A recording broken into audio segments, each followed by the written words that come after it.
మహిళా లోకానికి స్వాగతం అండి. మనము పురాణాలలో పతివ్రతల గురించి తెలుసుకుంటూ ఉన్నాము. అయితే పోతనామాత్యులు రాసిన మహాభాగవతంలో ఇచ్చిన దాన్ని మనము ఈరోజు తెలుసుకుందాం. సుకన్యోపాఖ్యానము అంటారు. సుకన్య అనే అమ్మాయి గురించి తెలుసుకుందాం. అయితే ఇది శుక మహర్షి పరీక్షిత్తుకు సుకన్యోపాఖ్యానం వినిపిస్తున్నాడు అనమాట. అంటే భాగవతం చెప్తూ ఉన్నాడు కదా పరీక్షిత్ మహారాజుకు. అందులో భాగంగా దీని గురించి ఈ విధంగా చెప్పిండు. అది ఏంటి అనేది మనం తెలుసుకుందాం. అయితే ఓ మహారాజా, పూర్వము వైశాలుర వంశంలో శర్యాతి అనే రాజు ఉండేవాడు. ఆయన మహాజ్ఞాని, బ్రహ్మవరాన్ని పొందిండట. ఆయన మనువునకు అంగిరసము అని యాగం చేస్తూ ఉన్నప్పుడు యజ్ఞంలో రెండవ వారు చేయవలసిన కర్మలను ఈయన చెప్పిండట. అంతటి మహాజ్ఞాని, అంటే మనువుకే చెప్పగలిగినంత జ్ఞానం కలిగిన వాడనమాట. అయితే ఈ మహారాజు శర్యాతి, ఆయనకి ఒక కూతురు ఉంది. ఆమె పేరు సుకన్య. అయితే ఒకసారి ఏమైంది అంటే, తపోవనాలు చూడడానికి శర్యాతి వెళ్తూ ఉన్నాడు. వెళ్తూ ఉంటే తండ్రి వెంట ఆమె బిడ్డ కూడా నేను కూడా వస్తానా వనాలు చూడడానికి అని వచ్చిందట. అయితే వీళ్ళు వెళ్తూ ఉంటే ఒక చోట చవన మహర్షి ఆశ్రమం ఉందట. దాన్ని చూడ్డానికని వీళ్ళందరూ వెళ్తూ ఉన్నారు. అయితే వెళ్తూ ఉంటే పిల్లలు కదా, చిన్నపిల్ల కదా ఈ అమ్మాయి, తన సకులతోని అందరితోని అక్కడ చక్కగా అతపార్ అనే వనం కనిపించిందట. ఆ వనాన్ని చూసి ఆనందపడి అందులో కేరింతలు కొడుతూ పుష్పాలను కోసుకుంటూ రకరకాల పువ్వులు కనిపిస్తుంటే చక్కగా విహరిస్తూ వీళ్ళు తిరుగుతూ ఉన్నారట. అట్లా తిరుగుతూ ఉంటే వీళ్ళకు ఒక చోట ఒక వల్మీకం అంటే పుట్ట కనిపించిందట. అయితే ఆ పుట్ట ఉంది ఏంటి అని చూస్తే అందులో 2 రంధ్రాలు ఉన్నాయట. దాంట్లో నుంచి లైట్ అంటే వెలుతురు వస్తుందట, ప్రకాశిస్తూ ఉన్నాయట. అవి ప్రకాశిస్తూ ఉంటే ఈ సుకన్య చిన్నపిల్ల కదా పాపము, ఏదో గమ్మత్తుగా అనిపించి ఒక పుల్లని తీసుకొని ఆ 2 పుట్ట రంధ్రాలలో పెట్టి కూర్చిందట. కూర్చుతే వెంటనే ఆ కాంతులు ఆ వెలుతురు వచ్చే ప్రదేశం నుండి రక్తం రావడం ప్రారంభమైందట. అప్పుడు ఆమెకు అర్థమైంది, రక్తం కనిపిస్తుంది అంటే ఏదో దోషం జరిగింది అని అనుకున్నారు. కానీ ఇంకా వెళ్ళిపోతే అప్పుడు శర్యాతి పరివారం వారికి అందరికీ ఏమైందట అంటే మలమూత్ర బంధమైనదట. వాళ్ళ ఇబ్బంది పడుతున్నారు. అయితే ఏదో మన వల్ల అపచారం, దోషం జరిగింది, అందుకే ఈ విధంగా జరుగుతూ ఉన్నది, ఏమైంది అని అందరినీ అడిగి తెలుసుకున్నాడట రాజు. అట్లా తెలుసుకుంటే ఈ దుష్కార్యం ఏం జరిగి ఉంటుంది అని శర్యాతి భయకంపితుడైనాడట. అయితే ఎట్లా జరిగింది, ఏం జరిగింది అని. అప్పుడు ఈ అమ్మాయి పాపం భయపడుతూ తండ్రికి తన చేసిన విషయాన్ని తెలియజేసిందట. తండ్రికి తెలియజేస్తే ఆయన చాలా భయకంపితుడైపోయి ఆ పుట్ట వద్దకు సుకన్యను కూడా తీసుకొని వెళ్ళిండట. ఇదే నా అమ్మ, నువ్వు ఇక్కడైనా చేసింది అని. అప్పుడు చవన మహర్షి తపస్సు చేసుకుంటూ ఉన్నాడు. ఇంకా సుకన్య రంధ్రాలలో పొడుస్తే ఆయన ఆ మహర్షి పాపం కళ్ళు పోయినాయట, గుడివాడయిండు. రక్తము ఆ కన్నుల నుండే వచ్చింది. ఈమె పొడిచింది 2 కళ్ళల్లో అనమాట. కళ్ళు తేజోవంతంగా మెరుస్తూ ఉన్నాయి. ఆమెకి ఏం తెలుసు పాపం, చిన్నపిల్ల కాబట్టి తెలియక ఆ విధంగా చేసిందనమాట. చేయడం వల్ల అట్లా జరిగిపోయింది, కళ్ళు పోయినాయి. అయితే అప్పుడు ఈ శర్యాతి ఆ మహర్షికి దండ ప్రణామం చేసి తన కుమార్తె తెలియక చేసింది, చేసిన దోష కార్యాన్ని ఇట్లా తెలిసింది నాకిప్పుడు అని ఆ మహర్షిని శరణు వేడిండ్రట. మా అమ్మాయి చేసిన దోష కార్యానికి మమ్మల్ని క్షమించండి అని. అప్పుడు చ్యవన మహర్షి తన జీవితాన్ని ఎట్లా గడపవాలి అని అడిగిండట.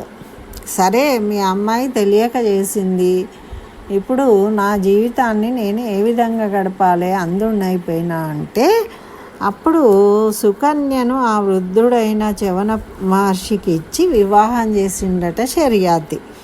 చూడండి, తండ్రి ఆ విధంగా వివాహం చేసినప్పుడు ఆమె ధర్మంగా భావించింది, అంతేగాని ఏమీ అనలేదు, తిరస్కరించలేదట. అట్లా వివాహం జరిగింది. మునీశ్వరుణ్ణి కూడా తీసుకొని శర్యాతి తన నగరానికి తీసుకొచ్చింది. ఎందుకంటే మరి వాళ్ళు అక్కడ ఉండలేరు కదా అని కూతుర్ని ఆ మహర్షిని కూడా తీసుకొని వచ్చి ఉంచుకుంటున్నారు ఇంట్లోనే. అయితే మరి చ్యవన మహర్షి భార్గవ వంశము, అంటే తెలుసు కదా పరశురాముడి వంశం అన్నమాట. భార్గవ వంశం కాబట్టి ఆయన చాలా కోపిష్టి. మరి ఆయన ఉండలేకపోయిండట అక్కడ. ఉండలేక శర్యాతి ఇంటిలో ఉండడానికి నాకు ఇష్టం లేదు, ఇక్కడ నేను మా ఆశ్రమానికి వెళ్ళిపోతాను అని చెప్పి మరి భార్యను తీసుకొని సుకన్యను వెంట పెట్టుకొని ఆశ్రమానికి వెళ్ళిపోయిండట. ఇట్లా ఎన్నో సంవత్సరాలు గడుస్తూ ఉన్నాయండి. ఆమె అంధుడైన తన వృద్ధపతి దేవునికి సేవలు చేస్తూ ఆయనకు సహాయంగా ఉండిపోయిందట ఆ అమ్మాయి. పాపం అంటే ఎంతో భక్తితోని తను చేసిన దోషం వల్ల ఆయనకి ఈ పరిస్థితి కలిగింది. తనను వివాహం చేసుకొని అతనికి సహాయం చేయడం నా ధర్మం అని ఆమె భావించి ఆ విధంగా చేస్తూ ఉందట. అయితే ఒకరోజు ఏమైంది అంటే దేవ వైద్యులైన అశ్విని దేవతలు చ్యవన మహర్షి ఆశ్రమానికి వచ్చిండ్రట.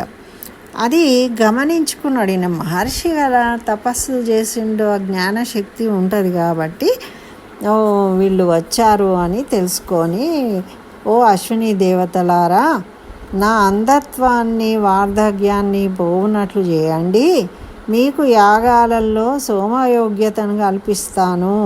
అంటే యాగములు చేయించినప్పుడు స్వాహాకారాలతో దేవతలకు ఆహారాన్ని ఇస్తారు. అది అశ్విని దేవతలకు కూడా చెందేటట్టు నేను చేస్తాను, మీకు కూడా ఇప్పిస్తాను అని మాట ఇచ్చిండట. అంటే ఈ అశ్విని దేవతలు ఎవరు అంటే దేవతల యొక్క వైద్యులు. వీళ్ళు దేవతలకు ఏమైనా ఇబ్బందులు కలిగితే వాళ్ళకి వైద్యం చేస్తారన్నమాట, దేవ వైద్యులు వాళ్ళు. అటువంటి వాళ్ళు కాబట్టి ఈయన అడిగిండు. అయితే అప్పుడు చక్కదనమును నవయవనమును దయతో నాకు కలిగించండి అని కోరుకున్నాడు. మీకు ఈ భాగము, యజ్ఞ భాగాన్ని ఇప్పిస్తా నేను అని. అయితే అప్పుడు వేడుకుంటే ఆ చ్యవన మహర్షి ఆ విధంగా అడిగేసరికి వీళ్ళు కూడా అశ్విని దేవతలు సంతోషించి, ఓ మహర్షి, సిద్ధ నిర్మితమైన ఇక్కడనే ఒక సరోవరం ఉంది, అక్కడ దాంట్లో మునిగినట్టయితే నువ్వు మామూలుగా అయిపోతావు అని చెప్పిండ్రట. చెప్పి ఆ మహర్షిని సరోవరానికి తీసుకొని పోయి వాళ్ళు స్నానం చేసిండ్రట. ఆయనకు జయించి వాళ్ళు కూడా స్నానం చేసిండ్రట. చేసి అందరూ బయటకు వచ్చిండ్రట. వచ్చి ఏం చేసిండ్రంటే వీళ్ళు ముగ్గురు చ్యవన మహర్షి ఆకారంలోనే ఉన్నారట. ముగ్గురు కూడా, ఇద్దరు అశ్విని దేవతలు ఈ చ్యవన మహర్షి ఆకారంలోకి మారిపోయిందట. అప్పుడు వీళ్ళ ముగ్గురిని పోల్చుకోలేకపోయింది. నవయవ్వనాలైన ముగ్గురు ఒకటేలాగా ఉండేసరికి అతని భర్త ఎలా తెలుస్తుంది అని అప్పుడు అశ్విని దేవతలారా, మీ ముగ్గురిలో నా పతి ఎవరో చెప్పండి అని వేడుకున్నదట పాపం ఆమె. అప్పుడు ఆమె నిజత్వానికి సంతోషించి, ఆమె అంటే ఆమె తెలుసుకోలేక వాళ్ళను ప్రార్థించింది కదా, కాబట్టి వాళ్ళు కూడా సంతోషించారట. సంతోషించి వాళ్ళు అశ్విని దేవతలుగా నిజస్వరూపాలు పొందిండ్రట. ఆ చవనుడు మాత్రము చక్కగా యవ్వనవంతుడుగా, అందమైన యవ్వనవంతుడుగా మారిపోయిందట. ఆమెకు నిజ స్వరూపాన్ని చూపించారట వాళ్ళు. అప్పుడు అశ్విని దేవతలు స్వర్గానికి వెళ్ళిపోయిండ్రు వాళ్ళను ఆశీర్వదించి. ఇప్పుడు ఈ విధంగా వీళ్ళు చక్కగా ఆశ్రమంలో ఆనందంగా ఉంటూ ఉన్న సమయంలో షర్యాతి ఒక యాగం చేయాలి అనుకున్నాడట. తండ్రి కదా, అల్లుడిని కూతుర్ని శుభకార్యం ఇంట్లో యాగం చేసేటప్పుడు అల్లుడు కూతురు రావాలి అని చెప్పి వీళ్ళని పిలుద్దామని వీళ్ళ ఆశ్రమానికి వచ్చిండట, ఆహ్వానించి వెళ్దామని. అప్పుడు ఈ చవనుడు ఉన్న సుకన్య అక్కడ పక్కన కూర్చొని మాట్లాడుతూ ఉన్నారట. అయితే తన పుత్రిక సుకన్య పక్కన ఒక నవ మన్మథాకారుడైన యువకుడు కనబడ్డాడు కదా. ఎంతో అందంగా ఉన్న ఈ యువకుడిని చూసేసరికి తండ్రికి అసలు చవన మహర్షి అంధుడు, ముసలివాడు కదా, ఇదేంటిది అని ఈయనకు చాలా కోపము వచ్చేసిందట. వచ్చేసి, ఎవడే వీడు, నీ భర్త చవన మహర్షి ఏడి, నీవు కులటమైనవా, పితృవంశానికి కళంకం తెచ్చినవా అని చాలా నిందించిందట పాపము సుకన్యని. అప్పుడు సుకన్య కోపగించుకోలేదు తండ్రి మీద. చక్కగా చిరునవ్వుతోని, తండ్రి ఇతడు నీ అల్లుడే చవన మహర్షే అని చెప్పి తమకు అశ్విని దేవతలు చేసిన సహాయం గురించి చక్కగా వివరించిందట ఆమె. వివరిస్తే షర్యాతి కూతుర్ని కౌగిలించుకొని, ఎల్లకాలము ముత్తైదుగా ఉండమ్మా, ఈ విధంగా సంతోషంగా అని దీవించిండట. అట్లనే చవన మహర్షిని గౌరవంగా పలకరించిండట. అట్లా వాళ్ళు చవన మహర్షి భార్య అయిన సుకన్యతోని కూడి షర్యాతి ఆహ్వానం పలికాడు కాబట్టి షర్యాతి నగరానికి వెళ్ళిండట. ఆ షర్యాతితో యాగం చేయించిండట చక్కగా. ఆ యజ్ఞంలో సోమభాగాన్ని ఒక పాత్రలో ఉంచి అశ్విని దేవతలకు అందించిండట. చెప్పిండు కదా, నువ్వు నాకు ఈ సాయం చెయ్యి, మీకు సోమభాగాన్ని ఇస్తామని. అట్లా మరి ఇంద్రునికి కోపం వచ్చిందట, ఇంకా ఎవరికో ఇస్తున్నారు అని. అప్పుడు తన వజ్రాయుధాన్ని చవన మహర్షి మీద ప్రయోగించిండట. కానీ చవన మహర్షి ఆ ఆయుధాన్ని తిప్పికొట్టిండట, ఏమి చేయలేకపోయిందట. ఎందుకు అంటే ఈయన చాలా తపశ్శక్తి గలవాడు కదా. ఆయన భుజానికి ఇంద్రుని భుజంకే తాకిందట అది తిరిగి వెళ్ళి.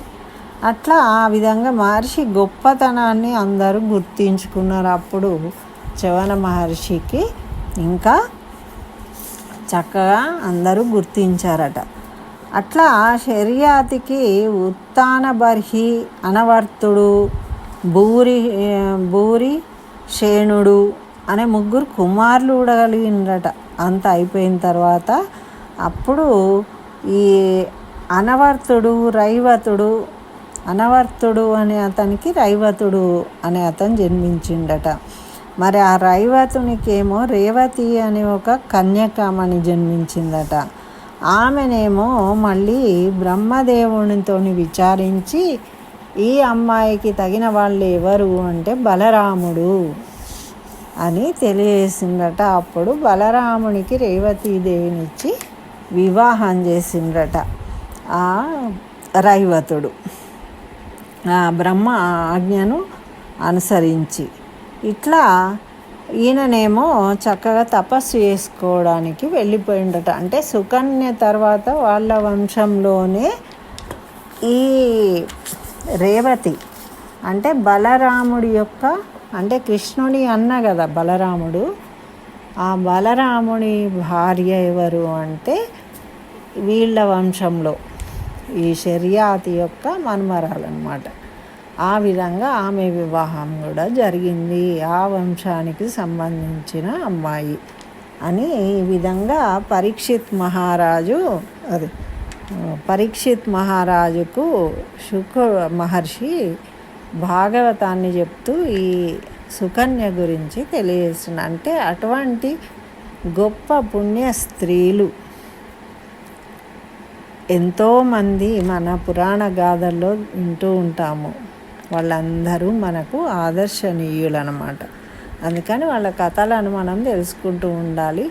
అయితే ఈ అశ్విని దేవతలు కొంతమంది ఇదే కథలో ఏ విధంగా రచించారు అంటే, ఈ అశ్విని దేవతలు చ్యవన మహర్షి ఇంట్లో లేనప్పుడు వచ్చి సుకన్యను, మా అమ్మని పెళ్ళి చేసుకో, మేము మన్మథాకారులము, మేము చాలా అందంగా ఉన్నాం కాబట్టి ఆ అమ్మాయి ఎలాగో అందంగా ఉంది, చిన్న వయసులో ఉంది, చ్యవన మహర్షి ఏమో గుడ్డివాడు, ముసలివాడు, కాబట్టి మేం పోయి అడిగితే ఎలాగో ఆమె మమ్మల్ని వివాహం చేసుకుంటుంది, మాతోనే వచ్చేస్తుంది అనే దురుద్దేశంతో అశ్విని దేవతలు అక్కడికి వెళ్ళారని, వాళ్ళు వెళ్తే ఆమె తిప్పి కొట్టింది. వాళ్ళు అనుకున్నట్టుగా ఆమె ప్రవర్తించలేదు. అయితే ఆమె అది తప్పు, ఇలా చేయకూడదు అని వాళ్ళకు బుద్ధి చెప్పిందట. చెప్పినప్పుడు ఏం చేసిండ్రు వీళ్ళు, ఇదేంటిది, నువ్వు ఇంత మేము సుఖపెడతాం, ఇక్కడ ఏం సుఖం లేదు ఈ ఆశ్రమంలో నీకు, మేము అన్నీ నిన్ను సుఖపెడతామంటే నువ్వు ఇట్లా చేస్తున్నావు అని ఏం చేసి మేము ఎంతకు ఒప్పుకోవట్లేదు అని చెప్పేసి చ్యవన మహర్షిలాగా వాళ్ళు కూడా మారిపోయి వచ్చిండ్రట. వచ్చినప్పుడు ఆమె నిజంగా చ్యవన మహర్షి ఎవరో ఆమె గుర్తించగలిగించింది. ఎందుకో ఆమె సత్యధర్మ ఆచరణ చేస్తూ ఉంది. భర్తను తప్ప ఎవరిని కూడా ఆమె చూడలేదు ఇప్పటి వరకు ఆ దృష్టితోని. కాబట్టి ఆమె పతివ్రత కాబట్టి ఆమె ఆ శక్తి వల్ల ఆమె చ్యవన మహర్షి ఎవరు అనేది గుర్తించగలిగింది. అప్పుడు వీళ్ళు ఆమె పాతివ్రత్యానికి నమస్కరించి వెళ్ళిపోయిండ్రు అని కూడా రాసిండ్రు. కానీ మన భాగవతంలో, పోతన గారి భాగవతంలో ఉన్న కథను నేను చెప్పానండి. ఒకవేళ అటువంటి ఉన్నా కూడా మనము ఇవాళ రేపు జరిగే మోసాలు అలాంటివే కదా, వాటి నుండి కూడా మనం ఎలా రక్షించుకోవాలి అనేది మనం తెలుసుకోవాలి. స్వస్తి. జై శ్రీమన్నారాయణ. సర్వం శ్రీకృష్ణ చరణారవిందార్పణమస్తు.